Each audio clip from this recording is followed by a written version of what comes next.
Olá, voltamos para o nosso terceiro bloco, começando o nosso terceiro bloco, né? Trabalhando o Poder Judiciário, a gente vai ver o Estatuto da Magistratura. Vou para a tela com você. Olha só. A Constituição Federal determina que lei complementar de iniciativa do Supremo Tribunal Federal disporá sobre o Estatuto da Magistratura. A referida lei complementar, citada no artigo 93 caput, é a Lei Complementar 35 de 79, vigente antes da Constituição, né? Porque a Constituição é de 88. Entretanto, o dispositivo constitucional, considerando a necessidade de atualizar alguns artigos da Lei Complementar 35 de 79, disciplina a obediência a algumas regras, que a gente vai ver aqui, tá? A Constituição Federal disciplina, por exemplo, sobre o ingresso na carreira da magistratura, disciplinando a investidura no cargo via concurso público, não é? No artigo 93, inciso 1. O ingresso na carreira, cujo cargo inicial será o de juiz substituto, mediante concurso público de prova e título, né, provas e títulos, com a participação da OAB, da Ordem dos Advogados do Brasil, em todas as fases, exigindo-se do bacharel em Direito, no mínimo, 3 anos de atividade jurídica, obedecendo-se nas nomeações à ordem de classificação. Então, o artigo 93, inciso 1, ele vai estabelecer justamente as regras sobre o ingresso na carreira da magistratura, o ingresso via concurso, porque não tem só essa forma de ingressar na carreira da magistratura. Então, o indivíduo tem que ser bacharel em Direito, ter no mínimo 3 anos de atividade jurídica, fazer concurso de prova e título, a OAB participa fiscalizando o certame e, passado todas as etapas e ele sendo aprovado, a lista de aprovados, a ordem de classificação vai ser seguida rigorosamente no momento da nomeação. Vamos seguir que ainda tem mais coisas sobre esse tema. Conforme Resolução 75 de 2009 do CNJ, considera-se atividade jurídica, não tem que ter 3 anos de atividade jurídica? Então vamos ver o que é atividade jurídica. Considera-se atividade jurídica exercida com exclusividade por bacharel em Direito, o efetivo exercício da advocacia por no mínimo 5 anos, o exercício de cargos, empregos e funções, inclusive de magistério superior, que exija a utilização preponderante de conhecimento jurídico, o exercício da função de conciliador junto aos tribunais judiciais, juizados especiais, varas especiais e o exercício de atividades de mediação ou de arbitragem na composição de litígios. A Resolução 75 de 2009 do CNJ veda, para efeito de comprovação jurídica, a contagem do estágio acadêmico ou qualquer outra atividade anterior à obtenção do grau de bacharel em Direito, tá? Isso aqui é uma dúvida muito comum, em sala de aula todo mundo pergunta isso. E o estágio? Não pode. Estágio é período de aprendizagem jurídica e não atividade jurídica, tá? Então vamos para a tela. Inclusive tem aqui, olha, uma citação de José Afonso da Silva: alunos de cursos jurídicos não exercem atividade jurídica, mas tão somente atividades de ensino e aprendizado, ok? Artigo 93, inciso 2. Agora vamos para o inciso 2.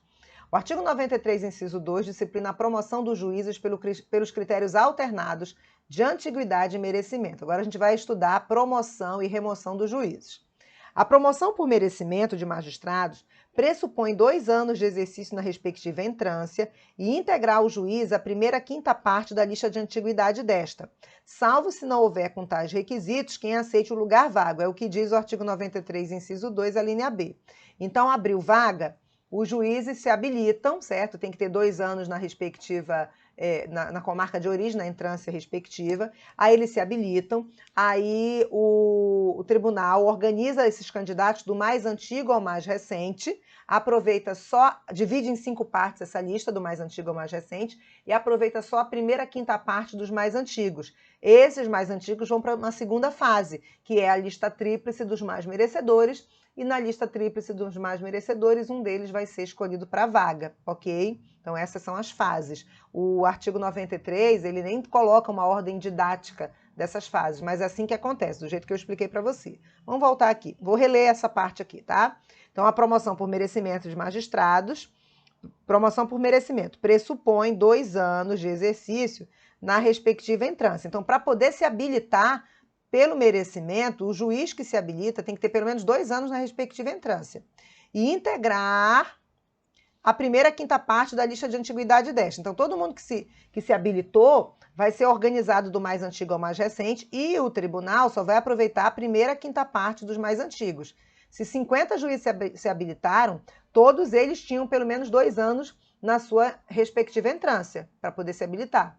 E se 50 se habilitaram, o tribunal só vai aproveitar os 10 mais antigos, ok? Se foram 15, os 3 mais antigos, entendeu? É só a primeira quinta parte que é aproveitada, tá?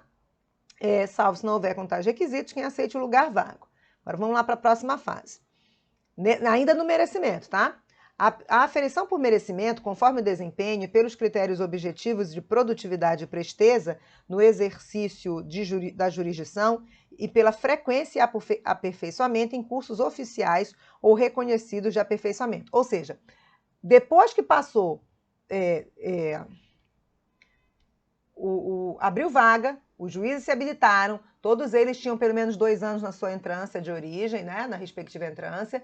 Aí, dos que se habilitaram, organizou a lista do mais antigo ao mais recente, dividiu em 5 partes e aproveitou só a primeira quinta parte dos mais antigos. Agora vai pegar essa primeira quinta parte dos mais antigos e vai escolher a lista tríplice, certo? Dos mais merecedores. Aí aqui, olha, na linha C do artigo 93, o mesmo inciso 2, diz assim: a aferição do merecimento conforme desempenho pelos critérios objetivos de produtividade e presteza no exercício da jurisdição e pela frequência e aperfeiçoamento em cursos oficiais ou reconhecidos de aperfeiçoamento. Então, se 10 juízes ficaram entre os mais antigos, só vão ficar 3. E como saber quais são dos 3 os mais merecedores? Está aqui o que a Constituição diz: critérios objetivos de presteza, assiduidade, produtividade, cursos reconhecidos, cursos oficiais de aperfeiçoamento, tá? E aí fica a lista tríplice dos mais merecedores e um deles vai ser escolhido, tá? Para ocupar aquela vaga que está sendo disputada. Aí o que diz a linha A do artigo 93, inciso 2? É obrigatória a promoção do juiz que figure 3 vezes consecutivas ou 5 alternadas em lista de merecimento.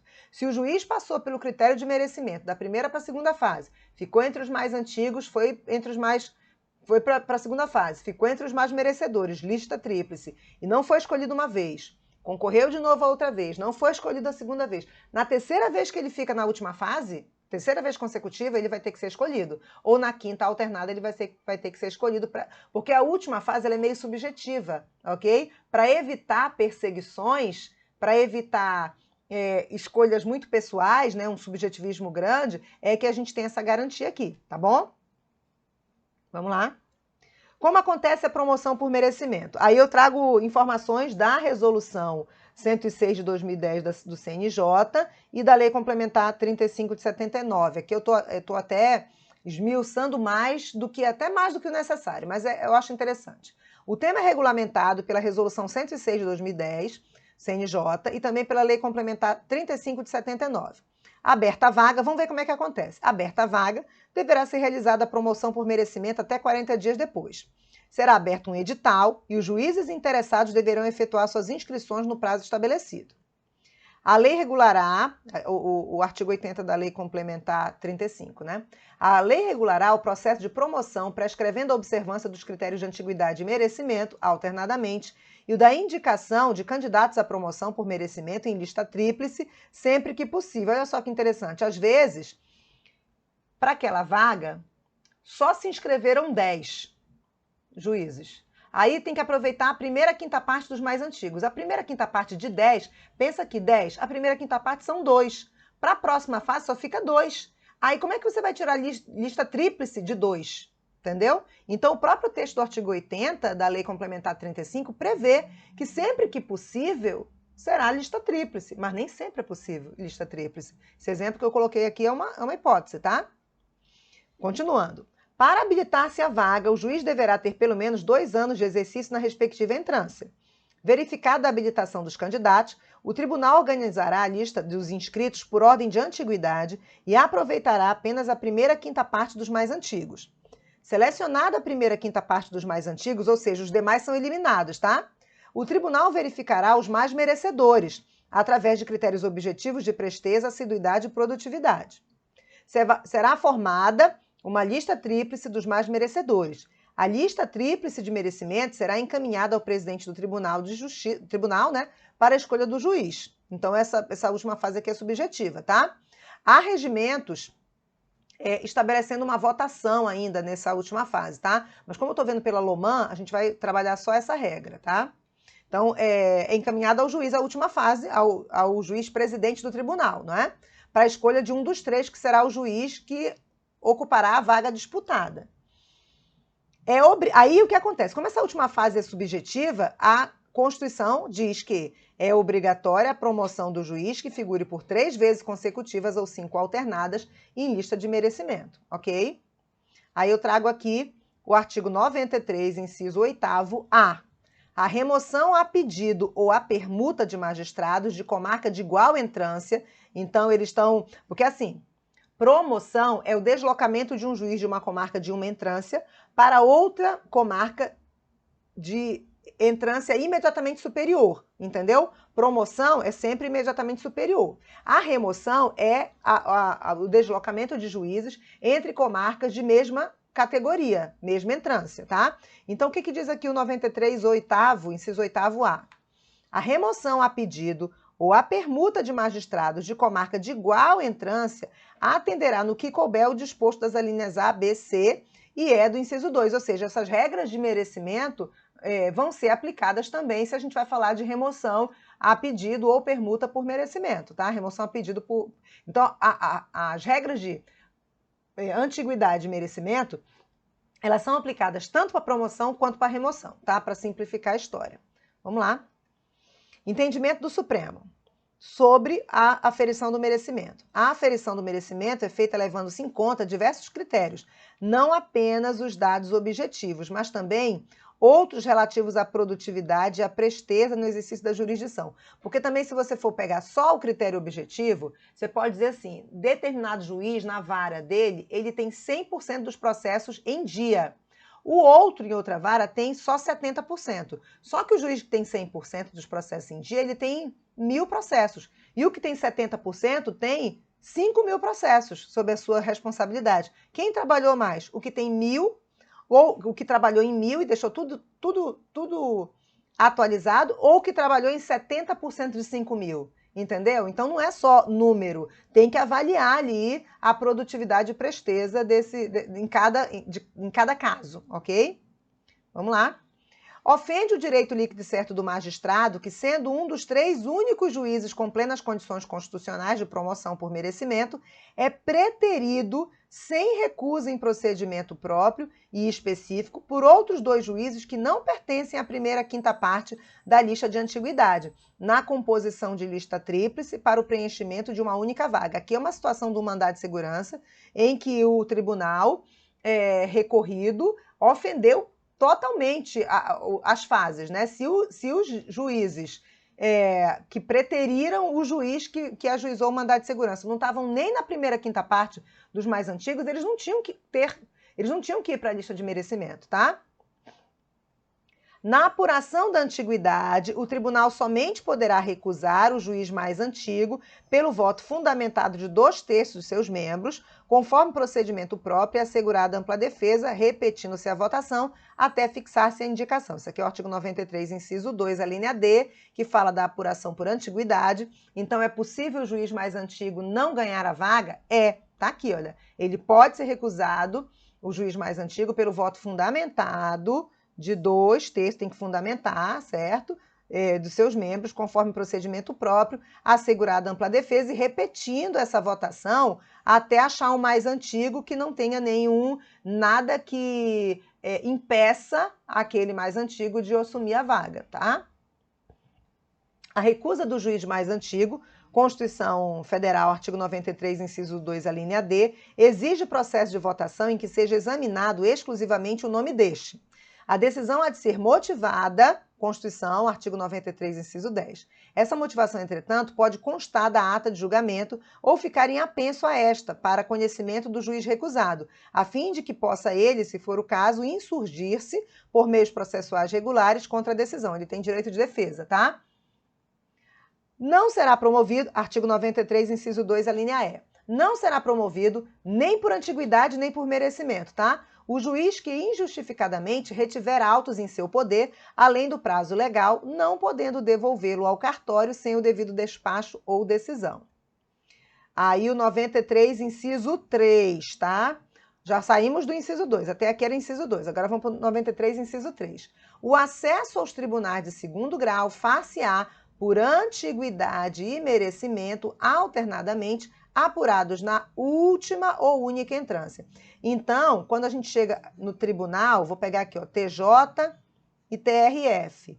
O acesso aos tribunais de segundo grau far-se-á pela mesma regra de antiguidade e merecimento, apurados na última ou única entrância. Então, no judiciário que tem primeira, segunda e terceira entrância, certo? Por exemplo, o juiz entra como substituto, depois vira titular de primeira, depois titular de segunda, depois titular de última entrância e depois vira desembargador, promovido sempre por antiguidade e merecimento. Mas, por exemplo, no TRF a gente não tem a divisão em entrância, é uma única categoria de entrância, ok? Como é uma única categoria de entrância, o acesso ao TRF far-se-á por antiguidade ou merecimento, apurados na única entrância. Sabe quem tem também uma única categoria de entrância? O Distrito Federal, o TJ do Distrito Federal, os juízes do Judiciário do DFT, primeiro que o DFT não é dividido em município.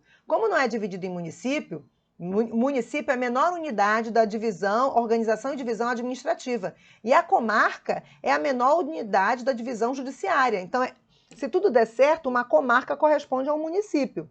Se o Distrito Federal não é dividido em município, ele não é dividido em comarca.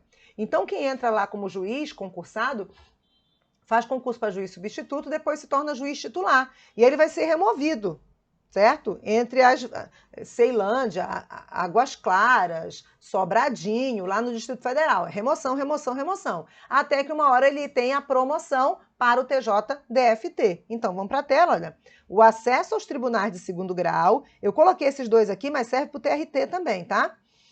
O acesso aos tribunais de segundo grau, TJ, que é TJE e TJ-DFT, aqui, né?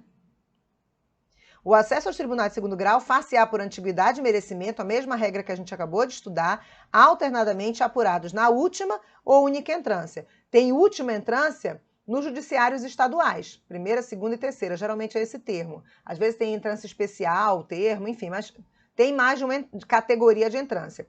Quando é no TJ-DFT, é uma única categoria de entrância, no TRF, na Justiça Federal Comum, é uma única categoria de entrância, e na Justiça do Trabalho também é uma única categoria de entrância. Não é que é uma única vara, tá, gente? É uma única categoria de entrância. Tem várias varas. Acabei de fazer um trava-língua aqui. Várias varas, mas é uma única categoria. Então, quando um juiz federal sai de TRF da segunda região, Rio de Janeiro e Espírito Santo, quando ele sai de Vitória para o Rio, é remoção. Do Rio para Niterói, é remoção, como juiz.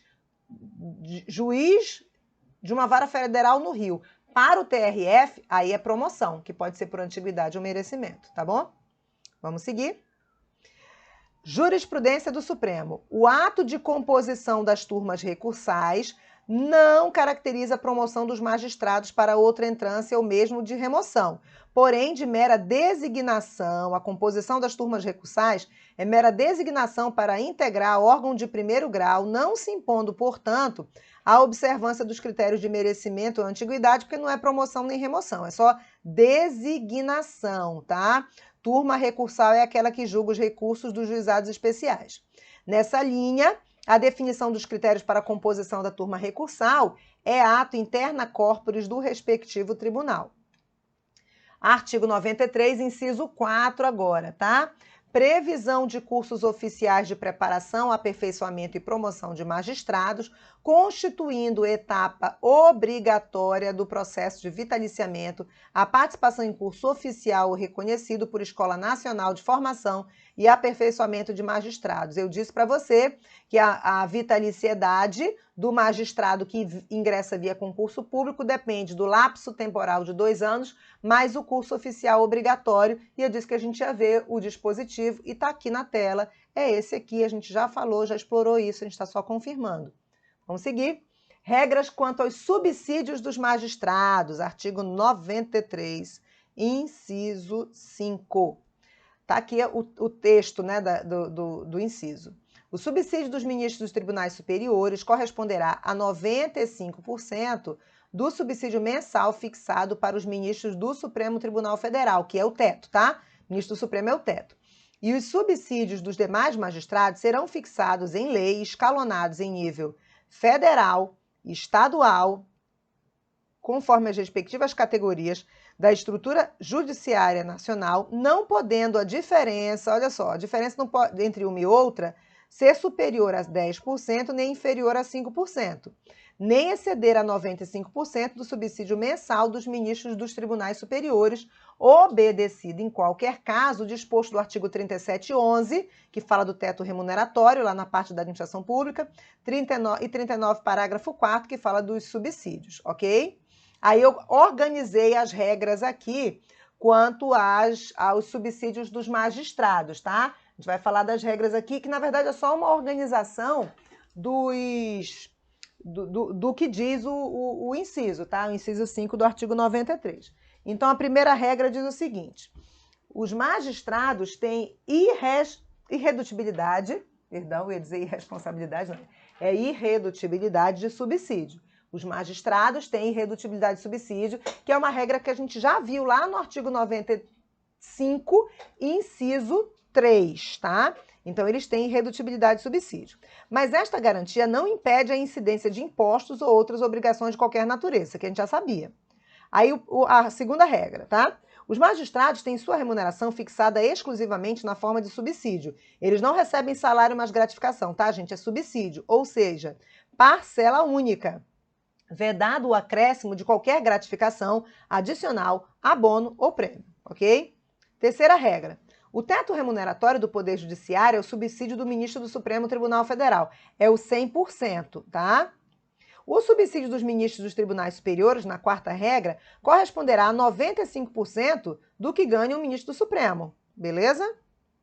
Quinta regra. Os subsídios dos demais magistrados serão fixados em lei e escalonados em nível federal ou estadual, cuja diferença entre as categorias não pode ultrapassar o limite mínimo de 5%, nem máximo de 10%, nem exceder a 95% do subsídio dos ministros do Supremo. Tá bom? As emendas... Isso aqui, deixa eu passar um pouquinho aqui, só para te mostrar uma coisa, tá? Olha, aquelas regras eu coloquei aqui, olha. 100% de ministro do Supremo. Aí os dos tribunais superiores ganham 95% do que ganham do Supremo. Então a diferença é 5%, tá? E os demais magistrados, você tem um escalonamento mínimo de 5% e máximo de 10% entre as categorias, sem exceder 95% dos tribunais. Então vamos pensar num judiciário estadual que tem o juiz substituto, o juiz de primeira entrância, segunda entrância, terceira entrância e o desembargador do TJ. Então, esse ganha X, esse aqui ganha mais entre 5% e 10%, esse aqui ganha mais entre 5% e 10%, esse aqui ganha mais entre 5% e 10%, esse aqui ganha mais entre 5% e 10%. Tá todo mundo aqui nessa primeira faixa, tá? Aí, do desembargador para o ministro do tribunal é entre 5% e 10%. E o do tribunal superior, né? E do tribunal superior, 95%, ou seja, diferença de 5% entre ministros do Supremo, tá? Então, as regrinhas estão aqui, até o quinto. Aí, a sexta regra, a gente faz uma observação porque ela foi declarada inconstitucional, tá? As emendas 41 de 2003 e 47 de 2005 inovaram com a possibilidade de criação de lei estadual de subteto do Poder Judiciário Estadual, no qual o maior subsídio seria o de desembargador do Tribunal de Justiça, limitando-se a 90,25% em relação ao subsídio do ministro do Supremo. Contra essas mudanças, foram ajuizadas duas ações junto ao Supremo Tribunal Federal, tá? Uma ação foi da Associação Nacional dos Magistrados, AMB, e a outra ação foi ajuizada pelos juízes estaduais, pelos magistrados estaduais. Duas ADIs foram ajuizadas, tá? Vamos para a tela. Ok? Olha só. Contra essas mudanças foram ajuizadas duas ações. Eu citei aqui quais foram os autores, tá? Junto ao Supremo, alegando que as inovações estariam em desacordo com os princípios constitucionais da isonomia e da proporcionalidade, concernentes à estrutura da magistratura. Porque esse subteto ia ser só do judiciário estadual. E aí o que aconteceria? Poderia o judiciário estadual ganhar, o desembargador do TJ ganhar menos do que o desembargador do TRF, entendeu? Apesar de os TJs terem orçamento próprio, porque é orçamento estadual, e o TRF é orçamento da União, não pode ferir esse princípio de isonomia, entendeu? Então vamos lá. O STF considerou inconstitucional o estabelecimento de subteto para a magistratura estadual, ok? Então, se você já assistiu uma aula minha mais antiga, você via que essa regra era vigente, agora não é mais, porque o Supremo considerou inconstitucional o estabelecimento do subteto para a magistratura estadual. A Corte determinou que o estabelecimento de subteto para juízes estaduais, diferente do teto remuneratório da magistratura federal, viola o caráter nacional da estrutura judiciária brasileira previsto na Constituição, tá? Com a decisão, ministros mantiveram a igualdade de teto remuneratório entre magistrados, e confirmaram a liminar já concedida pelo plenário, porque quando saiu essas emendas, as ações foram ajuizadas pela Associação de Magistrados Brasileiros e pela Associação de Magistrados Estaduais do Brasil, né?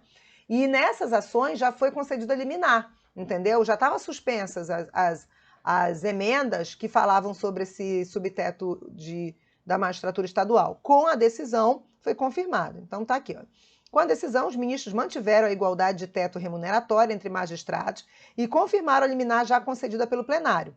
Os ministros entenderam que essa diferença não se justifica, uma vez que o poder judiciário brasileiro é um só. Portanto, é incabível um tratamento desigual entre juízes federais e estaduais, ok? E aí eu trago para você um trechinho da decisão, uma decisão de... O julgamento foi em dezembro de 2020 e a publicação foi em fevereiro de 2021, tá? Porque eu não coloquei aqui a data da publicação. Mas o julgamento do pleno foi 7 de dezembro de 2020. Vamos lá. Instituição de subteto remuneratório para a magistratura estadual inferior ao da magistratura federal. Impossibilidade, tá? Instituição de subteto remuneratório para a magistratura estadual inferior ao da magistratura federal. Impossibilidade. Caráter nacional da estrutura judiciária brasileira. Artigo 93, inciso 5 da Constituição. Interpretação conforme a Constituição ao artigo 3711, com redação dada pela emenda 41 de 2003, e parágrafo 12, com redação dada à emenda 47 de 2005 da Constituição Federal, e declarar a inconstitucionalidade do artigo 2º da Resolução 13 de 2006 e artigo 1º, parágrafo único da Resolução 14, ambas do CNJ, não podendo mais ter um subteto remuneratório da magistratura estadual inferior ao da magistratura federal, tá bom? Ok. Aí eu coloquei aqui, né, as regrinhas para você. Então, 100% do ministro do Supremo, ministros dos tribunais superiores ganham 95% do que ganha o ministro do Supremo, e as demais categorias em âmbito federal e estadual, porque isso aqui é federal e estadual. Esse desenho que eu fiz aqui, eu imaginei aqui um judiciário estadual que tem substituto, primeira, segunda, terceira e desembargador. Mas se você pegar, por exemplo, TRF, tem uma única categoria de entrância, então é substituto, titular e desembargador, tá? Então, vamos seguir. Estudo ainda do 93, vamos avançar um pouquinho mais. Está quase terminando o nosso bloco, mas dá para avançar um pouquinho mais. 93, inciso 6 e 93, inciso 7. A aposentadoria dos magistrados e pensão de seus dependentes observarão o disposto do artigo 40. O artigo 40 está lá na parte da administração pública da Constituição e fala da aposentadoria dos servidores, então os magistrados se aposentam pelas regras dos servidores. Apesar deles serem membros, tá? Magistrado, a gente não diz que ele é servidor, ele é membro de poder. Mas as regras da aposentadoria do 40, da Constituição, do artigo 40, se aplicam também para eles. O juiz titular residirá na respectiva comarca, salvo a autorização do tribunal. Todos os julgamentos dos órgãos do Poder Judiciário serão públicos. A regra é a publicidade dos julgamentos do Judiciário. E fundamentadas todas as decisões. Não pode ter decisão fundamentada, tá? Sob pena de quê? De nulidade. Podendo a lei limitar a presença em determinados atos às próprias partes e a seus advogados. Então, tem processo, tem ato que pode não ser público, tá? Ou somente a estes, somente aos advogados. Em casos nos quais, somente a estes, em casos nos quais a preservação do direito à intimidade do interessado no sigilo, no segredo de justiça, não prejudica o interesse público à informação, esse artigo 93, inciso 9. 93, inciso 10 e 93, inciso 12, tá? Coloquei o 12 aqui na frente. As decisões administrativas dos tribunais serão motivadas, então decisão administrativa do tribunal tem que ser motivada em sessão pública, sendo que as disciplinares serão tomadas por voto de maioria absoluta dos seus membros, tá? No inciso 12, a atividade jurisdicional será ininterrupta, sendo vedado férias coletivas nos juízes e tribunais de segundo grau, funcionando nos dias em que não houver expediente forense normal, juízes em plantão permanente, ok? E aí o 11, eu inverti a ordem só por causa do tamanho do inciso, tá? Para caber num slide só. Essa ordem aqui não interfere, não. Vamos ver o inciso 11 para a gente terminar aqui esse bloco, que a gente está estourando o tempo. Nos tribunais com número superior a 25 julgadores, olha só, número superior a 25 julgadores, isso aqui já caiu em pegadinha de prova, tá? Então, nos tribunais com 26 ou mais julgadores. Porque se o número é superior a 25, é 26. 27, 28, 29, tá? Então, a armadilha aqui, tá? Boazinha para prova, boazinha para questão de prova e já caiu.